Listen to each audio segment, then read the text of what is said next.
Welcome once again, everyone, to yet another amazing and power-packed podcast as we are joined by our next guest who is a true powerhouse in the world of organizational transformation and leadership, Dr. Shikha Bharadwaj. Before we start, I would like to share few lines from ma'am's amazing journey. Dr. Shikha Bharadwaj is an assistant professor at IIM Sambalpur and serves as the chair of the Management Development Program, where she works closely with leaders navigating real-world organizational change. Ma'am is a recognized voice in HR, diversity, equity inclusion, and change management. She has been a part of large organization consultancy projects like Coal India. She has earned Chief of Army Staff Commendation Card and several accolades from IMA, AGBA, and leading academic bodies. In today's conversation, we'll explore her journey from the classroom to boardroom, her insights on leadership and DEI, and what the future of work looks like through the lens of psychology and human capital. Let's welcome Dr. Shikha with a huge round of applause. Dr. Shikha, it's a pleasure to have you with us today. Thank you so Welcome much. to the podcast. Thank you. So my first question is that what is your philosophy of life? Okay, my philosophy of life, Yes. it's, for me, the only thing is be authentic. Whatever you are doing, you have to be just honest to yourself, whatever choices you make. And I think I'm very fond of water by sports or by nature itself. And I always feel that when someone meets you, it should be like a water only. Very transparent, should be very clear what you're speaking, very clear in mind.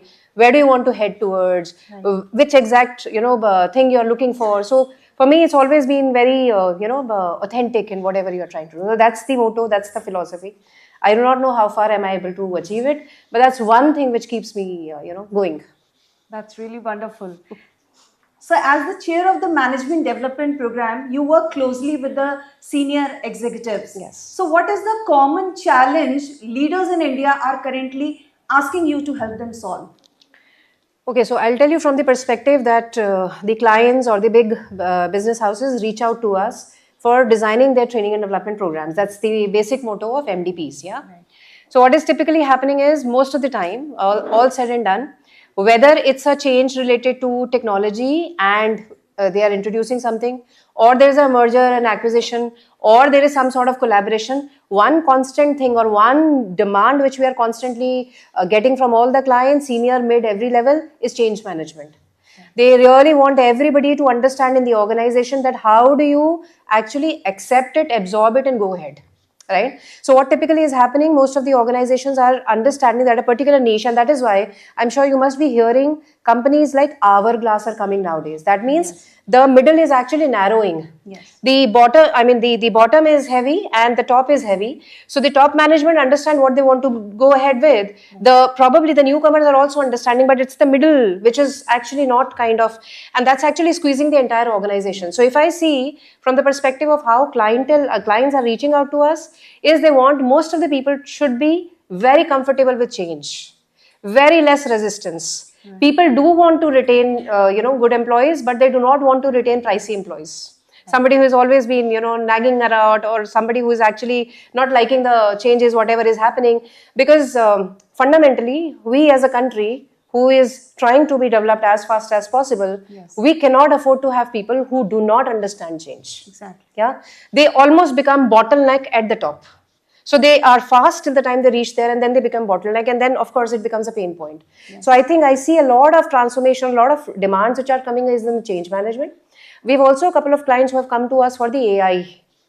So how AI is, it's almost like how finance for non-finance people, how HR for non-HR people. So almost like that demand is coming, how AI for non-AI people. Mm-hmm. Now I do not know whether there is a non-AI category or not, but this is typically how it has been coming, because I think people in the organizations are more millennials and baby boomers instead of Gen Z. Yes. Gen Z is yet to come to a settled state of positioning, yes. And that is where exactly the demand of this AI is coming.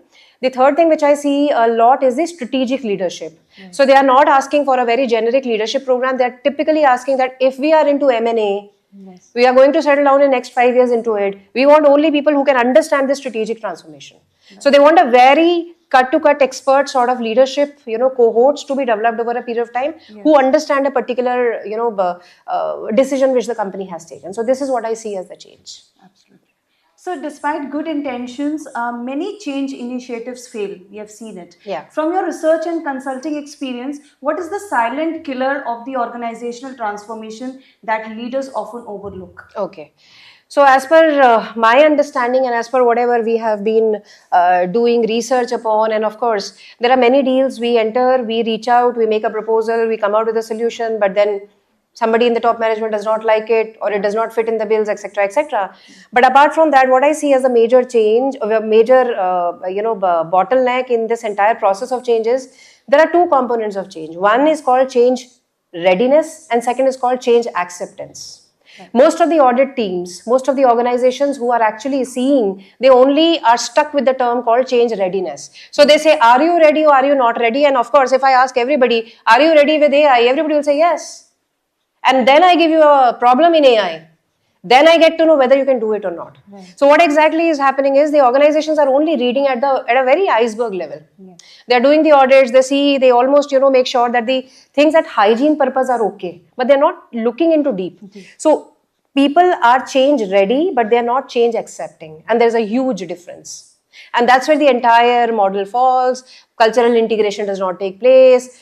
Few people understand, few people exit. So that's, according to me, is the basic, gap. So do you change your strategies accordingly? Absolutely, it has to be. I mean, that's what we typically would like to suggest everybody, that do not stop your homework or Reiki or basic assessment at the readiness level, because that's as I said, if I ask everybody in the classroom that, you are okay to use AI, who will say no? Nobody, because they know that's the need of the hour. Yes. But the point is, how many of we will do it? Unless and until we are forced to do it. So what is exactly happening is, there are a set of people in the organizations, particularly I'm talking in the context of the organizations, wherein they decide a particular thing. They are not doing a stakeholders buy-in, or even if they are doing a stakeholders buy-in, they are doing at a very hygiene level of only having that readiness checked and misses out the deep part. That's it. Yeah. So diversity, equity and inclusion is discussed everywhere, but often superficially. So in your view, where are organizations currently missing the mark when implementing DEI initiatives? Okay. So I will also talk about, so last year I went to Copenhagen to present my paper in DEI division of AOM. And when we are typically a researchers team who is working on optimal DEI. We say there is a way in which optimality has to be calculated, and I'm not saying that this is good or that is good, but it is very important to understand that in what cultural context, how much diversity you want to keep, right? So that is what was our argument. Now, all said and done, we had that argument, we made a good paper, it got selected, we presented it, etc., etc. While we were coming back, we were trying to understand few more collaborators, and everybody said, hey, we are in a very different world. And next year is going to be in Philadelphia. You do not know whether this division stays or not, right? Yes. Because there is a very global comment being made about it, that it's the business perspective which has to win over everything what you do, right? Now, what typically happens is, imagine there's somebody who is already running at the speed of 120, right? You tell them to slow down. And imagine there's somebody who is running at the speed of 20, right? What typically happens is, the person who has just started running, he will get affected with that statement much more than the person who's already running. Now, what is typically happening, a statement like this being made, wherein a lot of businesses are affected by, the other countries are affected by that, it has impacted a lot of people. While, many countries, including ours, I saw that there is a shift in the change. I mean, they started masking a lot of things. They are doing, but they are not representing the way it should be. However, we were still not very great in the figures of DEI.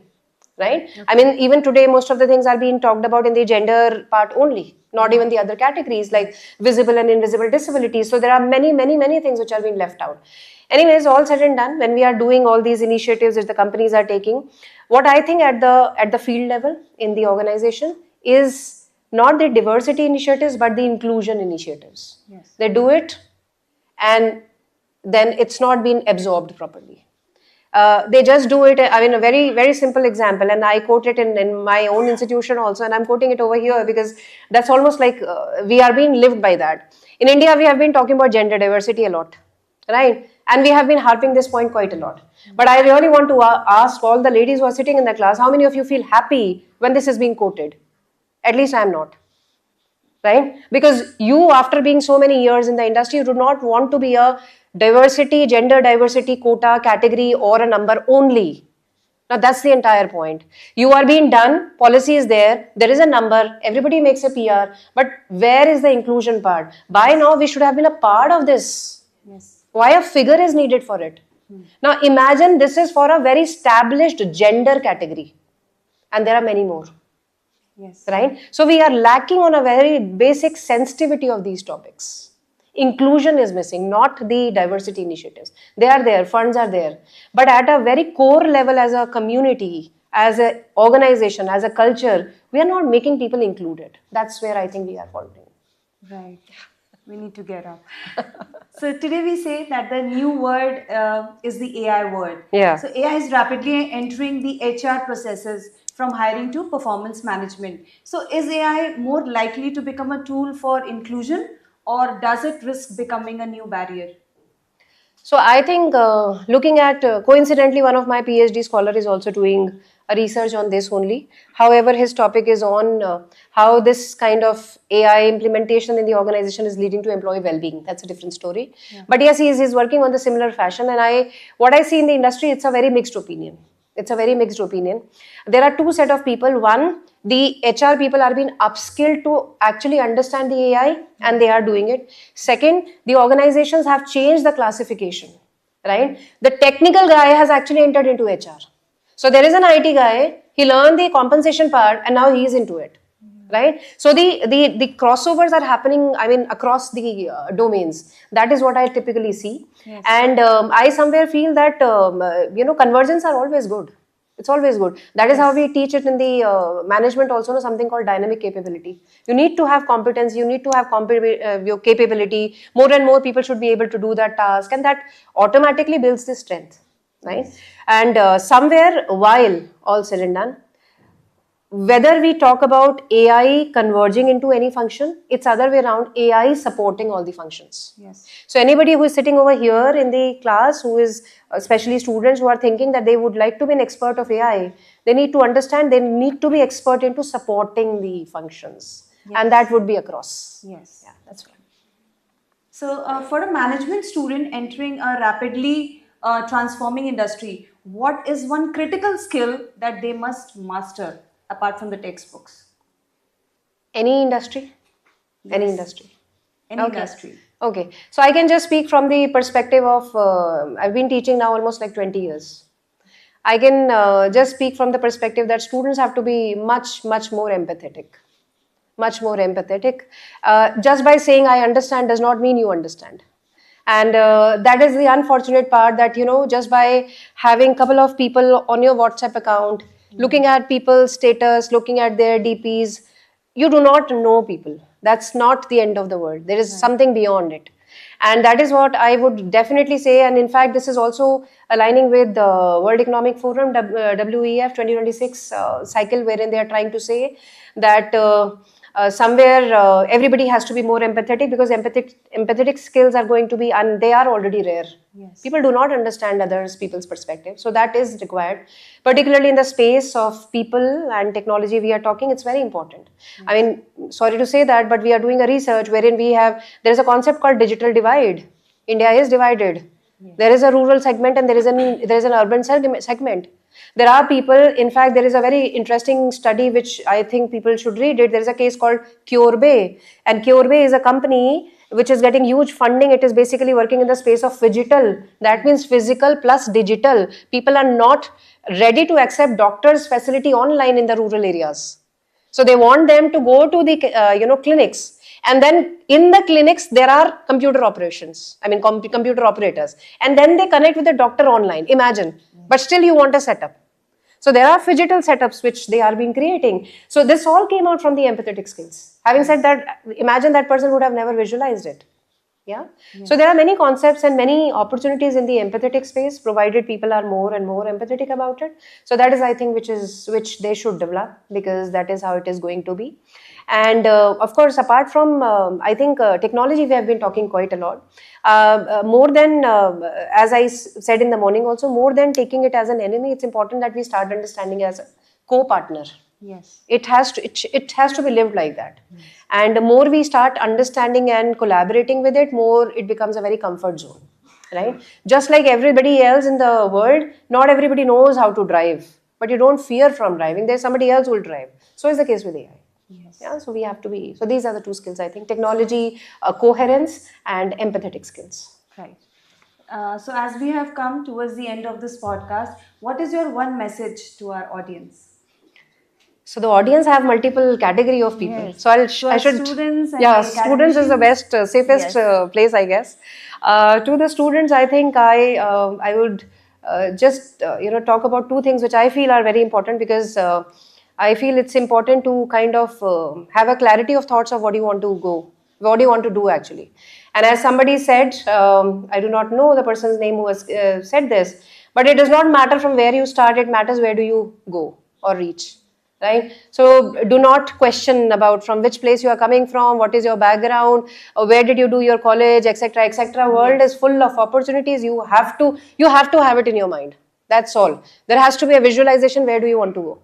And things will turn up. Things will turn up, right? Second, I think, which I personally feel, though this should have been the answer of question 1 also, I personally feel to be sticking around things. I'm not a hopper. Not a hopper in anything, whether it's job or relationships or anything. I'm generally a very, a person who would love to stay around, right? So and somehow I felt that matters a lot. That matters a lot, because people do respect, organizations do respect when you stick to them, right? So just make it a habit. It might be very boring many times. It might be something that you feel that, oh, this is continuous, this is monotonous, this is same happening. But sometimes just sticking around at a place and being there makes you evolve into a lot of perspective. So just understand that this is one thing which is which if you can do it. If you feel that it is missing, you have to work around it. But rather than identifying a better alternate every time and wasting so much of energy, it's better that you stay there, understand whatever is not working, fix it and go ahead. So sticky, not a sticky, but sticky means being there. Yeah. Beautiful thought. Thank you so much, ma'am. A big thank you to Dr. Shikha. Thank you so much for that mesmerizing conversation. And it was really an absolute privilege and my honor to host this podcast. Thank you so much. Thank you so much. It is very nice talking to you guys.